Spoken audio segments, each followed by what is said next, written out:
In order to fully destroy a nation and its people, you must first destroy all the symbols of that nation and that people. Welcome to Ireland 2025. The flag of a nation is a very deep thing. Any nation, not just Ireland, any nation in the world, the flag of that nation carries with it heavy symbolism, deep meaning symbolism, blood often spilt in defence of such a flag. And Ireland is certainly no different to that. The tricolour is our national flag. Has been for as long as I've been alive, and way before that, since the birth of the state. Now, many of my ancestors, many Irish men and women, proudly carried the flag, proudly carried it into battle, and died under that flag. It is the very symbol, the very heart of Ireland, the Irish, and what it means to be Irish. Any nation has the right to have its own flag, its own emblem, and something that binds the people of that nation together, something they can rally to, something they can all stand shoulder to shoulder underneath, singing their national songs, their national anthems, or just being together in a place as a tribe. Ireland's tricolour means an immense amount to me. Since I even could understand what it was, I was surrounded by people who close to me and people I didn't know. And I've been in many, many places where the flag was saluted, was venerated, was revered. It was part of everything. It was part of the very inner core tapestry of Irish society. And today, that's under threat. And it's under threat not by outsiders, by our own people. Yes, we have traitors in our midst today in Ireland. People who hate their own country, their own people, their own ancestors. Hate them. The patriotism that those flying these flags are borrowing from is English nationalism, and I think it's rich to hear of Irish patriots borrowing from their English cousins on this issue. We absolutely have to stamp this out. I'm calling on Dublin City Council to remove flags that are being put up with hateful intent. People are going around videoing themselves putting these flags up, saying they're reclaiming our city, they're taking it back, and I think that type of hateful rhetoric has to be stamped out. Yes, you heard all of that yourself. That's an elected member of Dublin City Council. That's part of our governing class here in Ireland, saying that ordinary people putting up the tricolour, the flag of our nation, in our nation is a hateful act. I don't even know where to go with that. That guy there is an absolute traitor. He is saying the exact same thing that would have been said to any Irish man or woman 100 years ago by the British Empire. He's now saying that to ordinary Irish men and women. Don't you dare put up the symbol of Ireland on a lamppost or any place. Don't fly the tricolour because that's hateful. We don't want it here. And he's supposed to be an Irishman?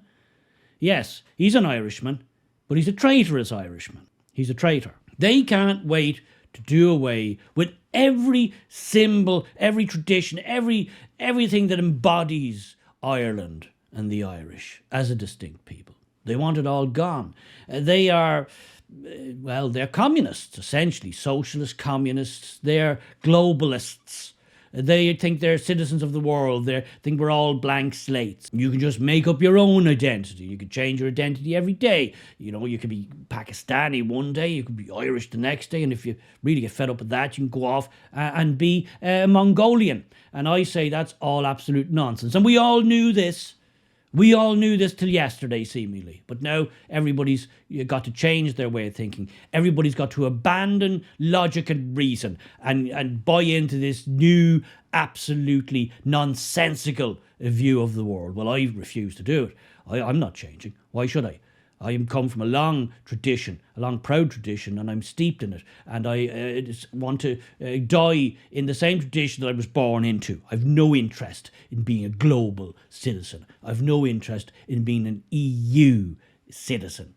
I am an Irishman. That's it. I was born an Irishman and I'll die an Irishman. It was good enough for all those who came before me, and it's plenty good for me, I say. And there are very, very many people out there in my land, the vast majority, I would say, who feel the same. But our government doesn't feel like us. We want nothing to do with a backward-looking idea of sovereignty. Our government, the political class, the apparatchiks, they're not patriots. No, they're traitors. The more I watch this stuff, the more I view things happening in the political sphere, the more I can't view it any other way. I simply can't. Nothing else would make it make sense other than the fact that they are traitors. They're a fifth column.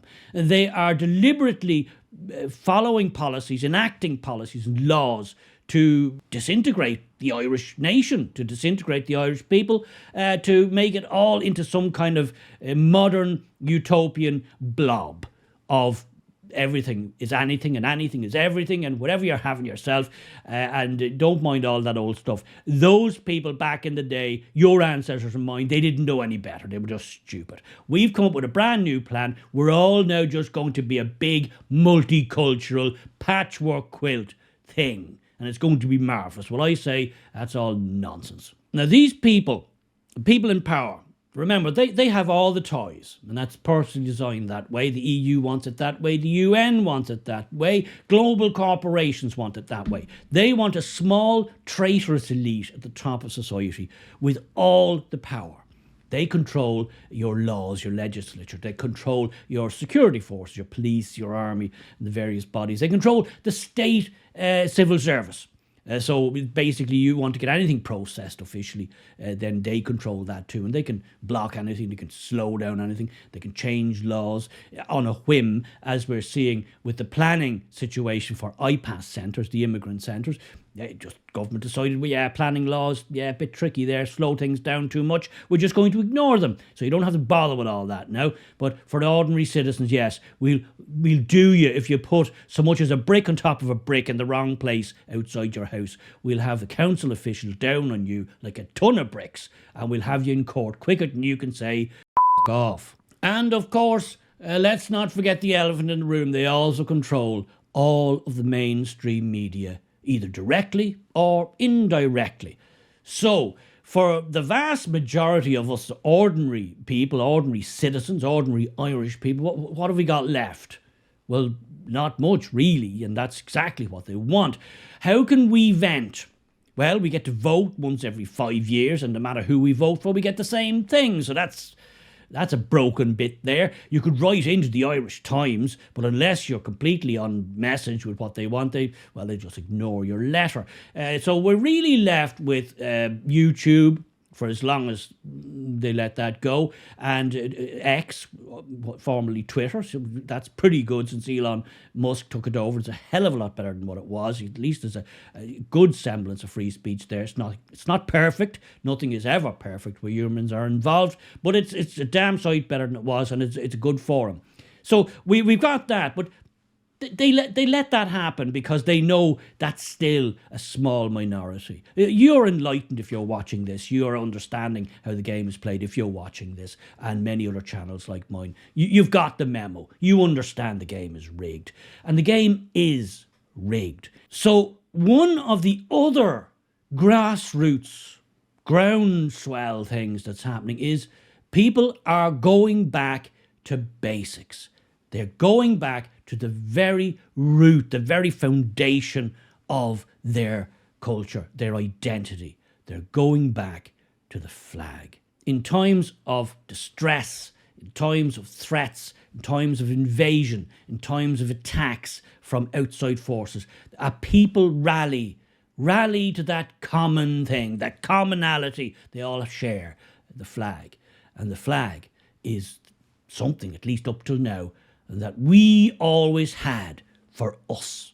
It was signifying us, we the people. And you're seeing this in Britain now, especially in England. I talked to Nick Buckley last week about this, where there's, again, a groundswell campaign going on from the ordinary people who are facing the same challenges in terms of mass immigration, in terms of the dilution and the attempted extinction of their culture, as we are here in Ireland. And they are now raising the colours, as they say, raising flags everywhere. They're painting roundabouts. The flag is going up, not only the Union Jack, the St. George's Cross. They're just, this is what people do. It's a manifestation of ordinary people, of ordinary emotion, when all other avenues that you would traditionally have had on your side are cut off from you purposely. When you're cut adrift, when the traitors that purport to govern you, when they say, we're changing all the rules now, and if you don't like it, well, tough, we're going to do it anyway.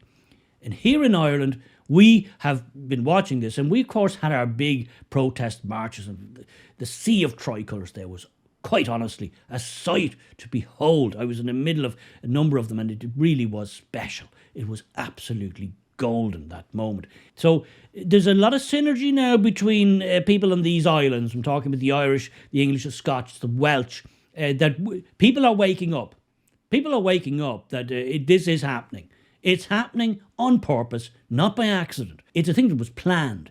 And we are, as different peoples, and I've seen Welsh flags, I've seen Scottish flags, I've seen the Cross St. George, I've seen Union Jacks, I've seen tricolours, I've seen the flag of Ulster, I've seen all the central flags going up on lampposts, on telephone posts, on billboards, on walls, flying outside houses, flying on poles in gardens. I mean, everywhere. People are fed up, people are enraged, and they've got no avenues to express it. The government, our governments, both here and across the water in the UK, they've cut off all the avenues from ordinary people. You don't matter to them. What you think doesn't matter to them. They don't care what you think or believe. They've got a plan and they're going to do it, regardless of what you think. And people are saying no. Now, I've said before many times, I believe that you cannot corral the vast number of people into a pen and expect nothing to happen. Pressure cookers are great until the seal weakens and the thing just explodes. Then it's all bad. It's really bad, very fast. And I think that's where we're at. Check out this clip from yesterday. We've now got the state broadcaster, bear in mind, bought and paid for with €750 million bailout by the government. It's just an arm of the government now. It's just the government propaganda department at this stage. Here's their take. This is really difficult to believe. This is RTE primetime news take on the Irish tricolour and ordinary Irish people wanting to display it, ordinary Irish people wanting to fly it, ordinary Irish people wanting to see it. If you don't think traitors live amongst us, if you don't think traitors are governing us, then watch this carefully and tell me what you think. Dublin City Council says it's considering how to respond to the flying of tricolours on lampposts in communities across the city, which are believed to be part of a campaign by anti-immigration groups. It follows requests by a number of councillors and residents' groups for the council to take action in response to the practice, which they say is an attempt to intimidate and mark territory. Over the summer, lines of tricolours have appeared on the streets of a number of areas across the capital, including Ballyfermot, Coolock, Finglas and the north and south inner city. A number of anti-immigration campaigners have posted online in support of the erection of tricolours.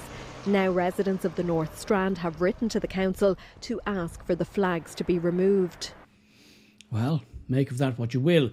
I never ever imagined the day would come in my lifetime where putting up a tricolour, the flag of my nation, of our nation, in our country would be deemed a revolutionary act. It's quite staggering. And as they say, Dublin City Council are wondering how to respond to ordinary citizens putting up the flag of their own nation. I'll tell you how to respond. Put up more. That's how you respond. Put up even more flags. We're proud. We're not ashamed. We fought for 700 years so we could put that flag up proudly. We're not ashamed. I'm not ashamed. You're not ashamed. And I'll stand with any patriot, both here and in other countries, especially countries on these islands. I'll stand with any patriot who wants to fly his or her flag. In a sovereign nation, it's the least we deserve. And sometimes it's the last thing they try to take away from you before everything blows and civil war erupts. As far as I am concerned, any politician who pushes for it, any council official who pushes for it, and any council or government employee who attempts to remove the flag of this land, on this land, from any place, that man or woman, that official, that government or apparatchik is nothing less than a traitor, an absolute traitor.